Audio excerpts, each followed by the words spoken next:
Vamos a seguir analizando el escenario del país post-consulta popular. Agustín Grijalva, ex juez de la Corte Constitucional, está con nosotros para analizar este tema. Doctor Grijalva, gracias por acompañarnos. Buenos días. ¿Qué se viene o qué debería venirse en las relaciones del gobierno, por ejemplo, con la Corte Constitucional, luego de la consulta popular? Milton, muchas gracias por la invitación. Un gusto estar aquí. Bueno, lo primero es tomar en cuenta las declaraciones de inconstitucionalidad por la forma a las leyes, a las que expidió el Congreso y el presidente de la República, tomar en cuenta, digamos, las violaciones al debido proceso legislativo para no incurrir nuevamente en lo mismo. Es que hay un problema porque no se reconoce. Desde parte del Ejecutivo se dice que esas decisiones de la Corte Constitucional fueron políticas. Y eso de alguna manera fue lo que empujó al gobierno a convocar a una consulta popular.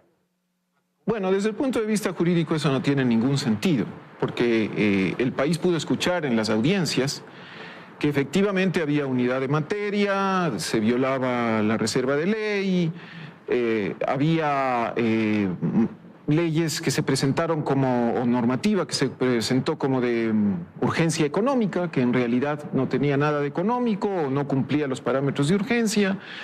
De manera que eso, sobre todo la comunidad jurídica, digamos, lo identificó claramente. Sería absurdo que la Asamblea Nacional incurra nuevamente en esas violaciones por la forma.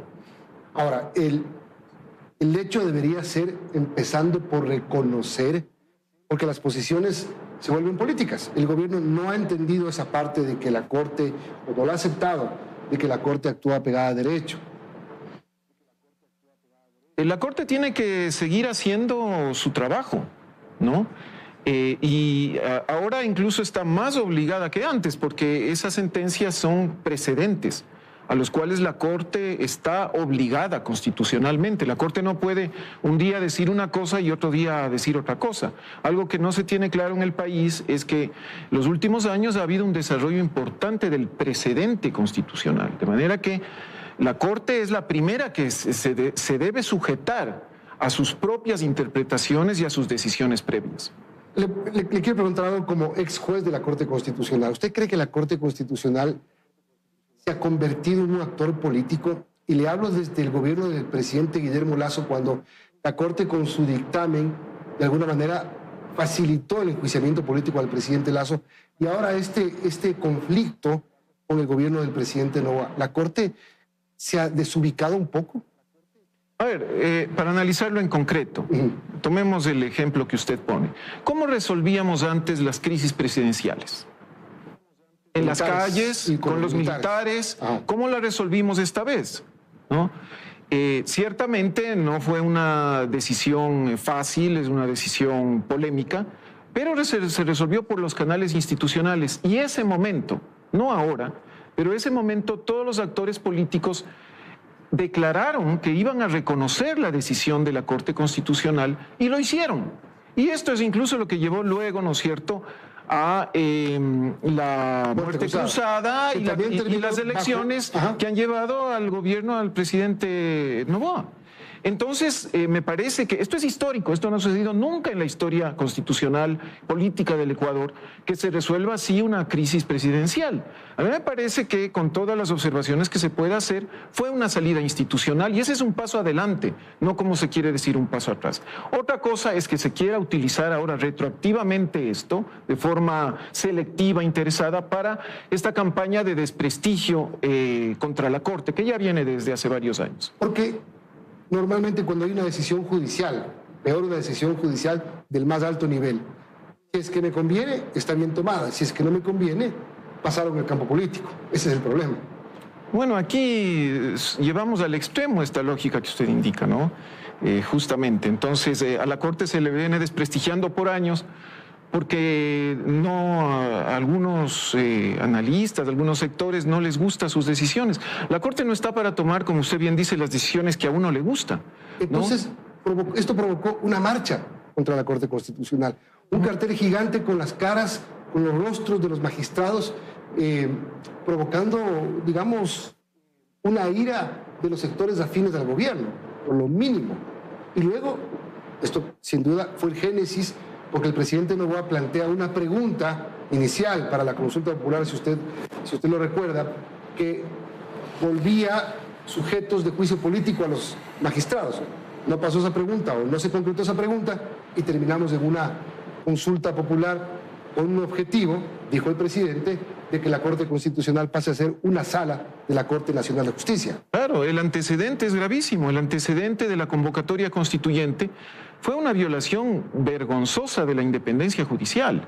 Hubo pronunciamientos de una serie de relatores, de funcionarios, ¿no?, del sistema interamericano, del sistema de Naciones Unidas, y aquí la comunidad jurídica quedó realmente escandalizada, ¿no?, con esta actitud del gobierno. Y como usted bien dice, este fue el antecedente de la convocatoria constituyente y, a mi modo de ver, no un factor, digamos, determinante, pero sí uno de los varios factores que llevó al triunfo del no.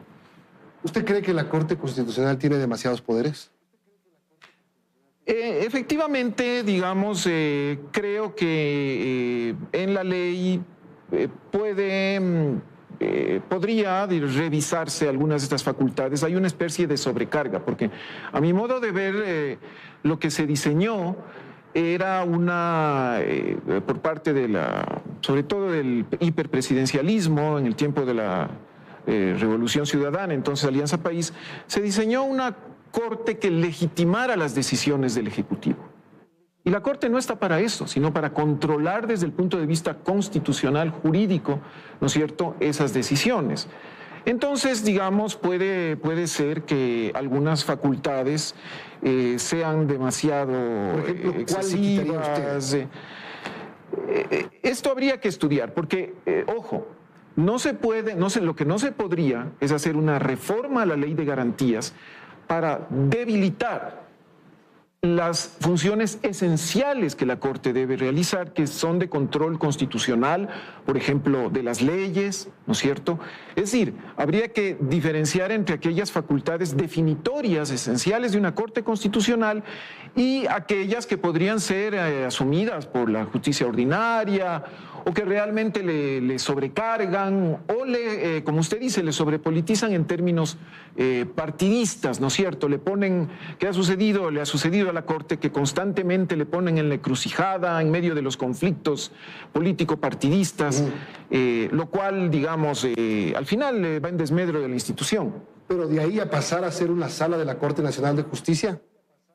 Pero es que lo que se quería es desinstalar el control constitucional en el país. O sea, eso tenemos que entender. Mire, Milton, fíjese usted que durante décadas nos hemos quejado de la falta de independencia judicial. Y cuando tenemos una Corte independiente, aunque a veces decida de una forma que no nos gusta, ¿qué hacemos? La deslegitimamos, la desprestigiamos a la institución, no a los jueces, porque es otra cosa que hay que separar. Los jueces cambian y van a cambiar, y en el futuro puede haber jueces de otras tendencias. Pero otra cosa es, ¿no es cierto? Y de hecho ha habido diversidad más bien en la Corte Constitucional en este sentido, ¿no?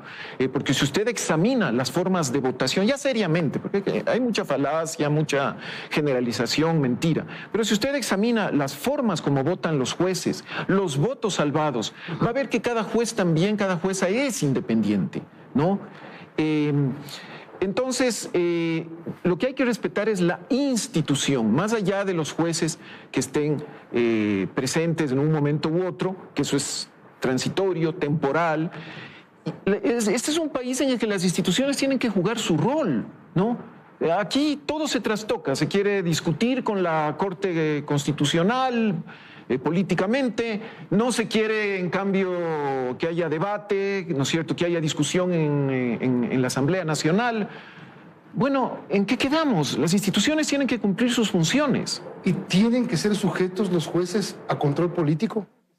Esta es otra cosa absurda, ¿no? Porque hay que diseñar las instituciones conforme a la realidad de cada país. No puede ser que, he escuchado, ¿no? Hay quienes, por ejemplo, critican la destitución del consejero Albán, que fue destituido de una manera absurda. ¿Qué queremos? que lo mismo suceda con los jueces de la Corte Constitucional y vamos a caer en la ingenuidad de que porque diseñamos bien los requisitos, un órgano altamente político como la Asamblea va a proceder a ese enjuiciamiento político realmente de forma adecuada. Entonces, si le queremos poner una espada de Damocles a la Corte Constitucional, no podemos al mismo tiempo defender la independencia judicial. O sea, tenemos que tener coherencia en el análisis y en la defensa real de las instituciones. Doctor, que no haya pasado la consulta popular y que esta vez las intenciones del gobierno no hayan sido aprobadas por el pueblo, no quiere decir que no se vuelva con una segunda intención de hacerlo. Porque, ¿qué debería pasar ahora? ¿Qué es lo que debería pasar para que esto no se convierta en un conflicto en el que ya se convirtió en meses pasados? Bueno, ya indiqué, lo primero es respetar el debido proceso legislativo, seguir las normas que no solamente la Corte o fundamentalmente la Corte, sino la propia ley y la Constitución establece para la promulgación de leyes. Luego, pues, sacarse esta obsesión de querer dictar leyes inconstitucionales, ¿no? Nadie plantea que la Asamblea Nacional no haga su trabajo. Lo que se dice es que tiene que hacerlo bien, ¿no? ¿Qué es hacerlo bien? Pues tratar de alcanzar los objetivos dictando las normas adecuadas, ¿no?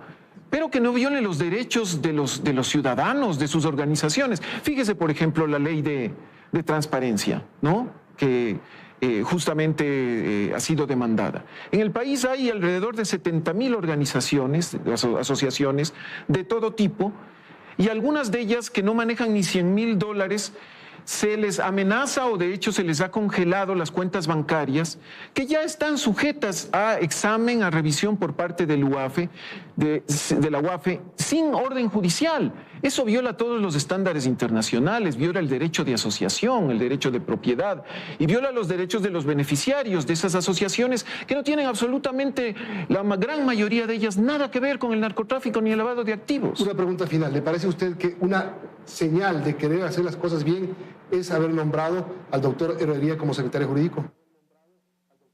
Vamos a ver cómo actúan, porque una cosa es hablar y otra cosa es actuar, ¿no? Entonces, veremos, esto lo va a ver el país, los ojos del país están sobre él, ¿no? Hay gente que tiene expectativas. Ahí lo que yo quisiera aclarar es que lo que sí no se puede permitir es que mediante, por ejemplo, una acción de interpretación constitucional, se reforme la Constitución, ¿no? Se incurra en una mutación constitucional, porque le he escuchado este criterio respecto a los sectores estratégicos. Entonces, con la Corte, ¿no es cierto?, que es un órgano jurisdiccional, se discuten los asuntos de forma encauzada, ¿no es cierto?, en términos procesales, en audiencias, con las acciones procesales debidas. Con las Cortes no se negocia, ¿no?, como se negocia en la Asamblea. Nuevamente hay que entender la lógica de cada institución, ¿no? Le quiero agradecer por haber venido. Muchas gracias a usted.